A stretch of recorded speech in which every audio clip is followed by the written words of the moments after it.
जो एक शर्त है, हम आपको गाड़ी साधन पैसा सब देते हैं, लेकिन समाज के नाम पर अपना दुकान मत चलाइए। तब कहिए कि हमको चुनाव लड़ना है, झूठ काहे बोलते हैं कि समाज को सुधारने निकले हैं 20,000 रुपया का जुगाड़ करने हैं, कह रहे हैं कि समाज को सुधारने चले हैं। 20,000 रुपया का जुगाड़ कर रहे हैं, उसमें कोई शिकायत नहीं है। अगर आप अपने लिए बेहतर साधन व्यवस्था चाहते हो, उसमें कोई शिकायत नहीं है। शिकायत यह है कि ईमानदारी से कहिए कि ना भैया हमको चुनाव लड़ना है, किसी दूसरे साथी को आप मौका दीजिए ताकि वो ये काम करे। तो हम आपसे आग्रह ये कर रहे हैं कि हर जिले से अगर सबकी सहमति हम लोग एक आदमी निकाल लें, राज्य के स्तर पर 5-7 जो सीनियर साथी हैं उनको जोड़ ले, कुल मिलाकर 51 लोग हो जाए। और आपको ये सुविधा दे देते हैं, हर विधानसभा में 4-5 आदमी हम लोग चुन देते हैं और वो 5 आदमी आप अपना टीम बनाइए और गाड़ी रेंट पर वहीं से ले लीजिए। किसी ने कहा कि जेएसपीटी जो कहे वही सही, तो चलिए अब आप जो कहे वही सही, आप गाड़ी किराए पर ले लीजिए, पैसा हम उसके गाड़ी वाले को अकाउंट में भेज देते हैं। ठीक है भाई, ये व्यवस्था यहाँ लागू है। तो यहाँ पर 51 लोगों का राज्य का कमेटी बना दिया जाए और अति पिछड़ा दलित समाज के ही 5-7 लोग जो पटना में रहकर फुल टाइम काम करना चाहते हैं, उनको यहाँ ऑफिस में, कार्यालय में बैठा लिया जाए। मान लीजिए कि आप चनपटिया ब्लॉक में आप 5 साथी हो गए, हम लोग भी मदद करेंगे, कौन 5 आदमी जुड़ा है, आप वहाँ बैठक कीजिए, कोई एगो गाड़ी वाले से 45,000 में 50,000 में गाड़ी ले लीजिए, वो गाड़ी लेकर आप पटना आइए, कॉन्ट्रैक्ट साइन होगा, अब वो गाड़ी लेकर अभी से लेकर चुनाव तक आप काम कीजिए। आपको आपके समाज के लिए व्यवस्था हम कर रहे हैं। इतना भी करने के बाद हम बता देते हैं आप नहीं कीजिएगा, लिख लीजिए, हम 10 दिन के बाद फिर बैठक बुला लेंगे।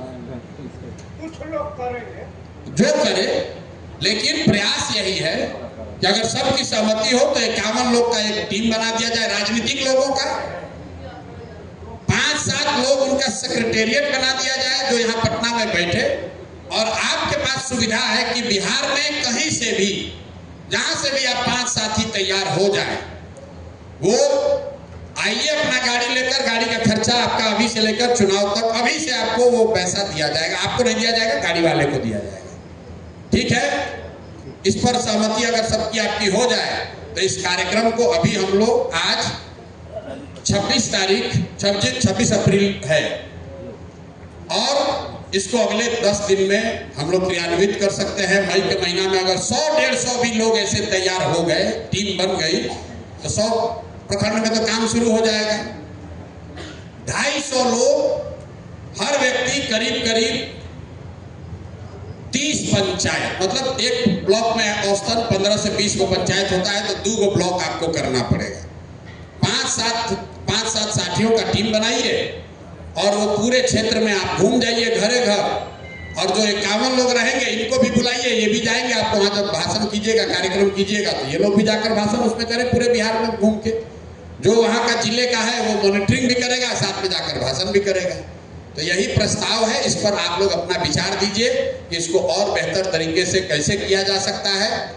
जिनसे मिलिए उनसे बिहार में जो धोखा हुआ है कि जातिगत जनगणना के बाद आपको जो 2 लाख रुपया आपके परिवार को मिलना चाहिए था, जो 3 डिसमिल जमीन आपके पास, जिसके पास घर नहीं है, ऐसा नहीं कि सिर्फ दलित के पास घर नहीं है, बहुत बड़ी संख्या में तो अति पिछड़ा समाज के लोगों के पास घर नहीं है, जिनको कानून में कहा गया है कि अगर आप होमलेस हैं, लैंडलेस हैं, तो सरकार की ये जिम्मेवारी है कि आपको 3 डिसमिल जमीन सरकारी या फिर खरीद कर आपको देना।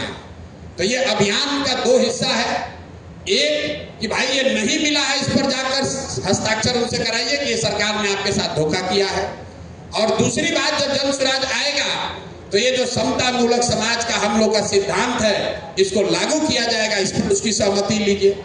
और इसको लेकर हम लोग पूरे बिहार में 3 महीना, मतलब मई इसको बनाने से जाने में लगेगा, जून, जुलाई, अगस्त, अगर ये 3 महीना आपने काम कर लिया तो सितंबर अक्टूबर में तो चुनाव का हवा हो जाएगा। तो अपने पास जून, जुलाई, अगस्त है। मई के महीना में 250 टीम बनाकर गाड़ी लेकर इस काम को हम लोग शुरू कर सकते हैं। तो यही प्रस्ताव है। इसमें और क्या बेहतर किया जाना चाहिए, शायद कुछ ऐसा बात जो आपको समझ में आ रहा है हमको नहीं समझ में आ रहा है वो आप बताइए। कुछ लोग ये भी कह सकते हैं कि भैया जो चुनाव लड़ना चाहता है उसको भी इसमें शामिल किया जाए। जो भी विचार है वो विचार रखिए। अभी इस पर चर्चा करके 29 तारीख तक इसको हम लोग कंप्लीट कर लेंगे। राज्य की कमेटी बना देंगे। 29 तारीख को अध्यक्ष जी की अनुमति से, इनके सिग्नेचर हस्ताक्षर से राज्य की कमेटी की घोषणा और हर जिले का कौन कोऑर्डिनेटर होगा उसकी घोषणा कर दी जाएगी। उसके बाद टीम बनाने का जो काम है वो 11 मई से पहले हर प्रखंड के लिए या हर 30 पंचायत के लिए कौन से 5 या 6 अति पिछड़ा समाज के लीडर है। अगर आपकी सहमति हो तो उसमें दलित समाज के लीडर को भी जोड़ा जाए। आप पहले बता दीजिए जोड़ा जाए कि ना जोड़ा जाए। तो पहला सवाल यह जो हमको क्लियर नहीं है